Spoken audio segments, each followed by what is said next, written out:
विद्या की एक गलती अब पूरे परिवार की जिंदगी बदलने वाली थी। घर का माहौल पहले ही तनाव से भरा हुआ था, लेकिन किसी को अंदाजा नहीं था कि आने वाले कुछ पल हर रिश्ते की नींव हिला देंगे। अरमान और अभीरा के बीच जो दूरियां पैदा हुई थीं, उनका दर्द हर किसी की आंखों में दिखाई देता था। अरमान खुद को दोषी मान चुका था। उसे इस बात का एहसास हो गया था कि उसने गुस्से और गलतफहमियों में आकर अभीरा के साथ बहुत गलत व्यवहार किया। यही वजह थी कि अब वह खुद अपनी नजरों में गिर चुका था।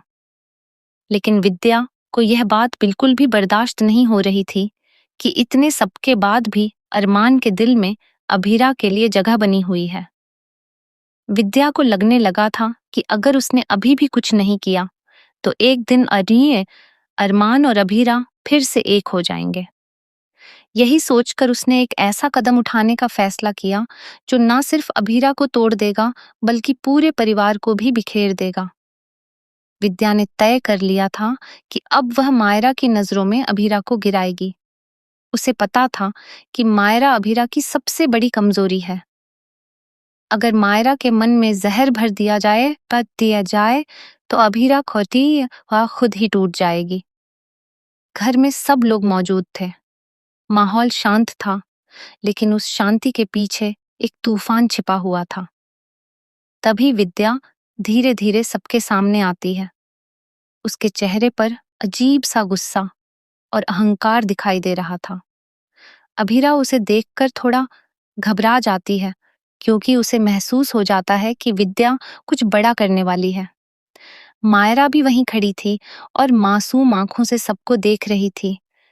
तभी विद्या अचानक बोलना शुरू करती है। उसकी आवाज इतनी तेज और कठोर थी कि पूरे घर में सन्नाटा छा गया। वह कहती है, अभीरा, तुम कभी माँ बन ही नहीं सकती थी। जिसने मायरा को जन्म ही नहीं दिया, वो उसका दर्द क्या समझेगी। तुम सिर्फ दिखावा कर सकती हो, लेकिन माँ का प्यार कभी महसूस नहीं कर सकती। यह शब्द सुनते ही अभीरा के पैरों तले जमीन खिसक जाती है। उसकी आंखों में आंसू आ जाते हैं। वह चाहकर भी खुद को संभाल नहीं पाती। मायरा भी यह सब सुनकर परेशान हो जाती है। उसे समझ नहीं आता कि आखिर सच क्या है। वह अभीरा की तरफ देखती है और उसकी आंखों में सवाल साफ दिखाई दे रहे होते हैं। अभीरा मायरा की आंखों में खुद के लिए बदलते भाव देखकर अंदर से टूटने लगती है। अरमान यह सब सुन रहा था। उसके चेहरे पर गुस्सा साफ दिखाई दे रहा था, लेकिन वह कुछ पल के लिए खामोश रह जाता है। उसे एहसास होता है कि उसने भी कभी न कभी अभीरा को इसी दर्द से गुजरने पर मजबूर किया था।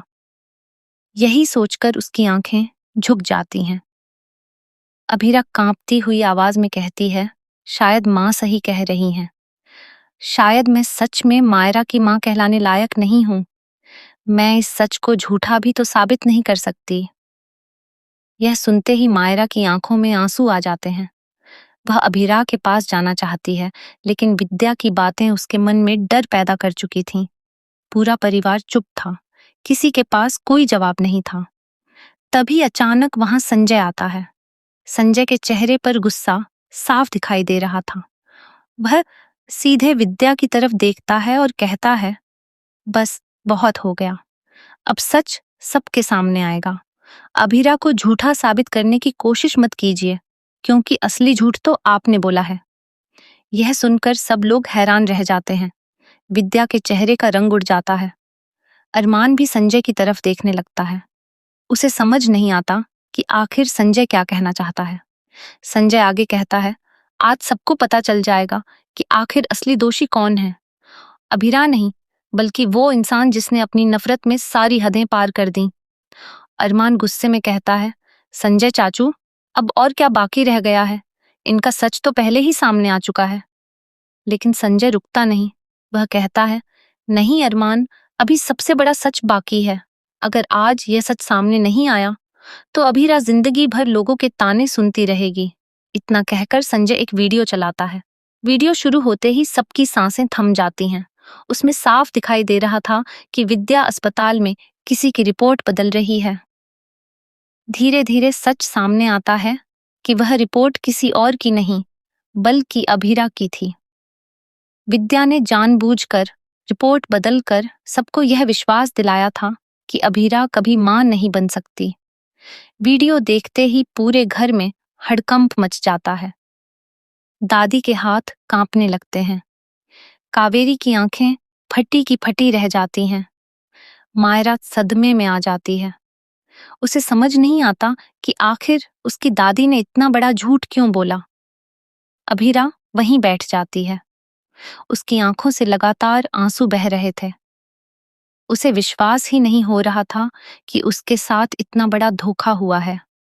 उसे याद आने लगते हैं वो सारे पल जब उसने खुद को अधूरा समझा था।